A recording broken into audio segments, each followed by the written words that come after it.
Pero Falling Star mula Uy. dito kay First. Iniwasan Kera. lang. Up to Guardian. Si Kera magiging target. Tumama yung Tonda. Andun na rin yung Tsunami Slam. Pero para i-protektahan lamang ang mga miyembro din ng Onyx. Grabe si Mamaalam Kirk. si Brusco habang sa may bandang likuran. Shadow kill na sano dito ni First. Pero buhay pa rin Yun siya. lang. Kaya nandun si Kera para kitilin ang kanyang buhay.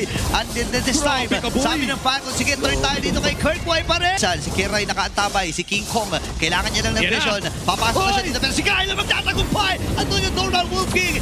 And this time, ay mamamatay ba si Super Makmak? Hindi, hahabulin pa ata. Nandun yung payong inabutang power niya, Flicker. Mula kay Kera. Super Makmak. Mapapatay din si Kyle. Nakadalawang mga miyembro din ng Team Falcons. Yun, napailawan na rin at kita si Fertz.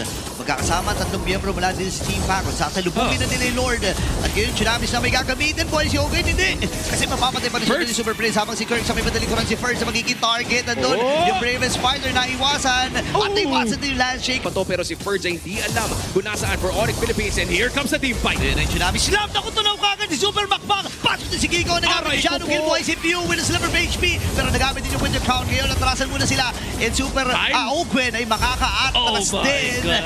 Pero mababaalam si First. May mga recalls. Papasok na naman si Brusco. Nakuha si King Kong. Akala makiklear yung mga minion wave. Paano dedepensa ang Falcons dito? Magsasama-sama na ang Onyx Philippines. Naghahawak-hawak na ang kamay. Ang pamilya. Papasok na rin si King Kong.